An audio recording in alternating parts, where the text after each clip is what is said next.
आप जानते हैं कि अनुस्वार और अनुनासिक क्या होता है? अनुस्वार की पहचान है बिंदु और अनुनासिक की पहचान है चंद्र बिंदु। ठीक है, अनुस्वार जो है वो केवल नाक से आवाज आती है और अनुनासिक जो है वो नाक और मुंह दोनों से आवाज आती है।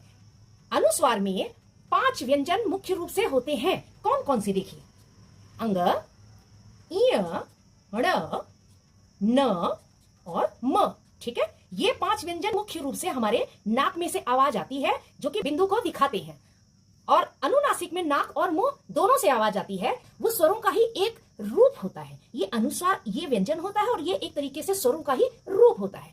इसमें सबसे बड़ी पहचान ये है कि जिन शब्दों के ऊपर, यानी कि जैसे मैं लिखती हूं मैं, शब्दों के ऊपर अगर मात्राएं आ रही हैं तो वह वहां पर जगह की कमी के कारण हमें केवल बिंदु को लगाया जाता है, मैं। ठीक है, ये नहीं, देखिए इसमें बड़ी ई की मात्रा आ रही है, हम यहां चंद्र बिंदु ना लगा के केवल बिंदु ही लगाएंगे। और इसके कहीं,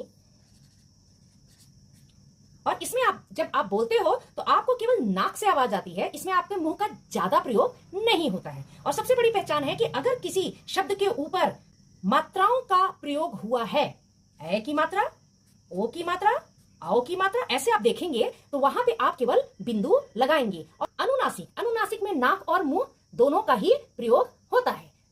मैं लिखती हूं मां, हंसना, चांद। आप देख रहे हैं कि इसमें कोई मात्राएं नहीं लगी हुई हैं, ए ओ स्वरों की मात्राएं नहीं आ रही हैं। एक तो सबसे बड़ी पहचान इसकी यही होती है। और दूसरी बात, इसमें आप अगर आप ध्यान देते हैं तो नाक और मुंह दोनों से आपकी आवाज निकलती है, इसलिए ये अनुनासिक है।